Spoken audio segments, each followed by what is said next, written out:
What's up, BEATNIKERS? Welcome back to my channel once again. If you're new here, consider subscribing because I feel that my goal is to bring you the most delicious thinking and enhance your intellect to escape velocity. Let's start today's day. So today's video is exclusively for someone who's looking out for jobs, especially from IT industry. I'm going to my friend's place. His name is Abhijit. He came around like 6 months back to Germany for after working in India. Now this video is inspired by two of my videos which I did it before, one with Pankaj, which was this one, and one with Vishnu, which was this one. And Vishnu came on job seekers visa, but Pankaj came just like Abhijit came. Other than that, really exciting thing is that we are starting a whole nother department, so to say, for job seekers or someone who's looking out for jobs here in Germany.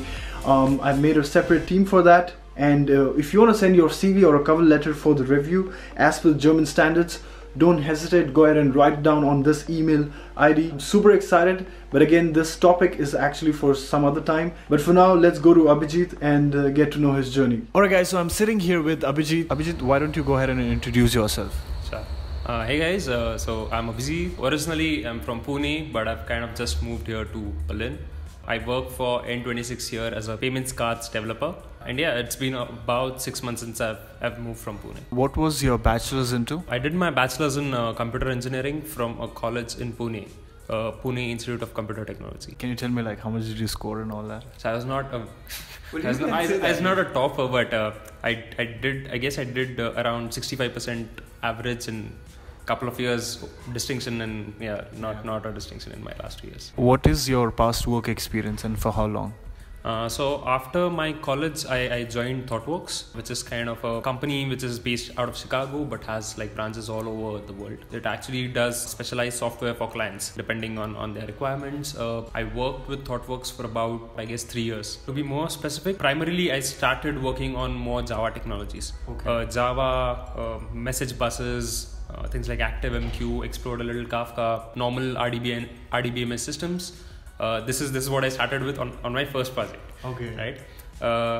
After that, like I generally in a big project like this, but you're not actually restricted to one technology. Like primarily the entire code base was in Java, but you also had to do things like some of the DevOps bits if you had to, like deploying servers in production, setting up build pipelines and so on, and yeah, you also had to deal sometimes with Python scripts for all of this.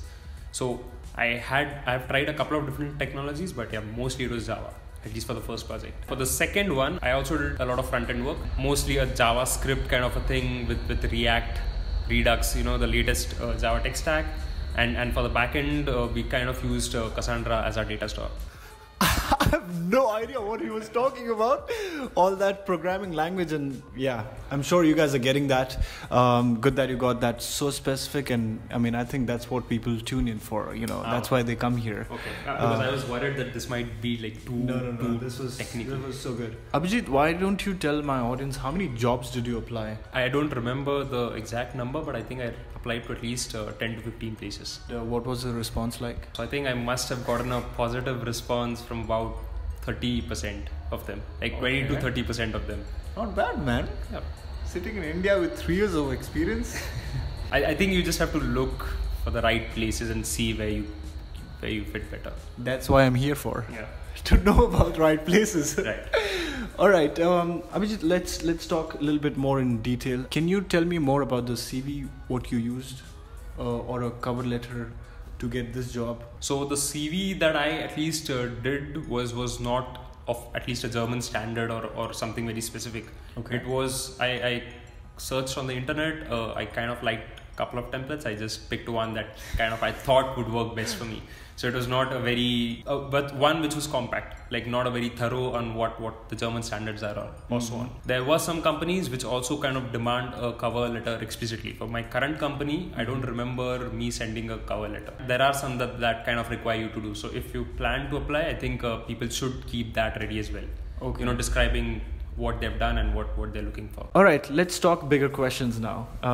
Your journey from Pune all the way to Berlin. How was the interview process and everything like? What happened? So probably if you're watching and if you have already gone through the interview, or if you wish to go through interview, it may look something like this, what he's going to talk, but not exactly.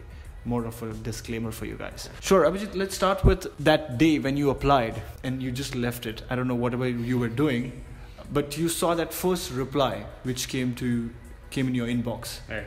Let's start from that day until you reached Berlin. All right. I think I was actually kind of excited. Like getting any positive reply is kind of having an opportunity to get it. Yeah, even if it's for interview. Exactly. Like even an interview, like you get to showcase what you're good at and on what you can do. So I was pretty excited the day I got a reply back from N26. There were 4 rounds that I did. The first round is the round with the HR, which is like a get to know what you've done sort of a phone interview. The second one is a coding round. So they send you a code that they want you to deliver in, I guess, 2 or 3 days. That's the timeline you're given. You prepare this and you send it over. The third round is a technical round. Okay. Where generally like we pair at N26, so some, at least for interviews. So you have a couple of developers whom you're going to talk about the current solution you did or about different challenges that you faced and so on.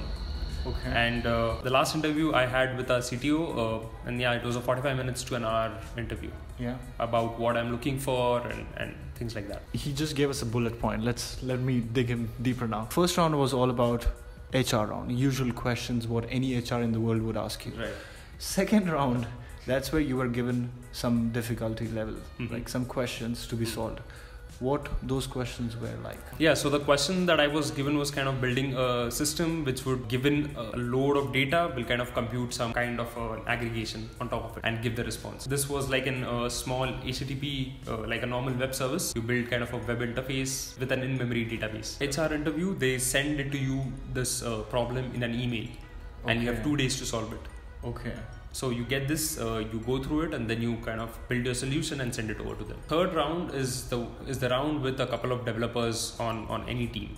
So they are engineers. Right. So I was applying for a backend role. Yeah. So they were backend engineers, and it was more of a technical round where they ask you some technical questions and you have a conversation. Right. So people whom you're really going to work with when you come here. Yes. And then last was with the boss. Last was with the CTO. So you went through all these ups and downs. How long this whole process took for you? The interview bit, I think all of it was done in 2 weeks' time. Sure, you cleared all these 4 rounds. When was the salary negotiation part came into, or when were you informed that this is what you will be paid? So I think in the beginning also they kind of ask you that what is the number that you're kind of looking for.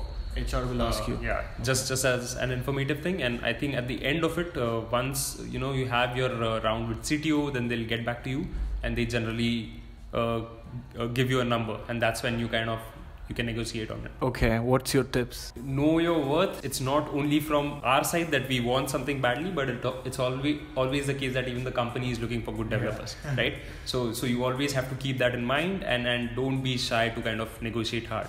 Like if you feel like you deserve something, and do your research on the internet, see what at least the good range is, and quote your number above that, or around that. Yeah.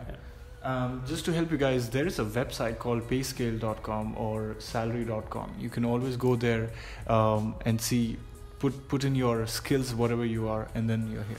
Okay, let's. Glassdoor. Oh yeah, Glassdoor also. Yeah. So they'll generally prepare a contract and then they'll send the draft over. You can go through it, and if everything looks okay, you generally send your address, and like they just want you to verify it once. If like your personal details are correct, they'll generally send you a hard copy over. And you received that? I received a digital copy first and then a hard copy. Since you come from Pune, so I expect that you went to Mumbai counseling. I did. Okay, and what happened on the visa interview and all that? I think the visa interview for me was pretty straightforward. Like you apply on the line, you get an allotted time where you actually reach the embassy. Then you have to wait for some time, but the process was smooth. Like if you follow all the documents, if you carry all the documents with you, then generally it's not a big problem. You have a small, so when you submit it to the officer generally tends to ask simple questions from my experience. Okay. Like, what is the role you're going to work at? How many hours do you intend to work?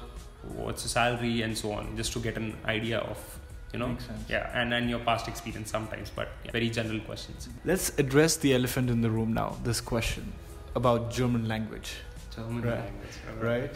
Was it necessary for your job to have this language skills? No. So I think from this, I think being in a technical side kind of helps here, because I think since you're going to code, and at least N26 or most technology companies that I know in Berlin operate work with English as their official language. Yeah. So for me, it was not a requirement. This was already made clear to me that we don't expect you to know German, and you'll just be working in English when you're at the office. What's your recommendation to people? Well, work on your coding skills and don't worry too much about learning German if you're in India. Okay. Like maybe learning German after you come here, that helps for your social life, but I think for most technology companies, it doesn't make any difference. Okay. Yeah. But I feel that when you apply for 20 companies and getting a reply of 30%, probably knowing would go up till 70%. Well, yeah, could be. Could be.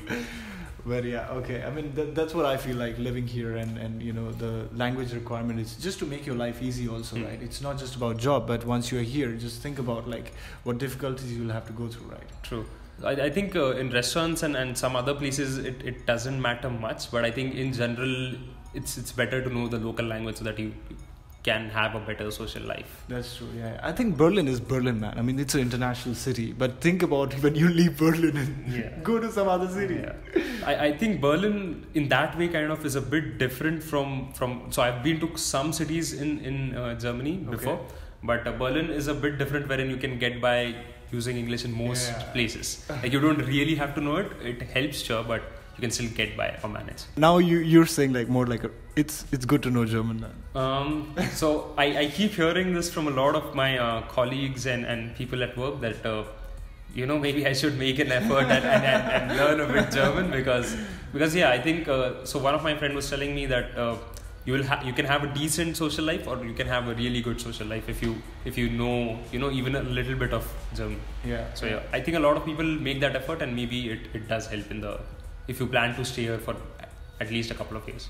Yeah. What is the office culture like? The good part is there's no onshore offshore concept. Like that's, you're already onshore in terms of the conceptual difference, but for me there hasn't actually been a lot of difference. So the way there were some layers in between, but right now it's more direct. But from like 80% of my day still kind of looks similar. Like I kind of interact. The good thing is you kind of get to interact with everyone in the company, right?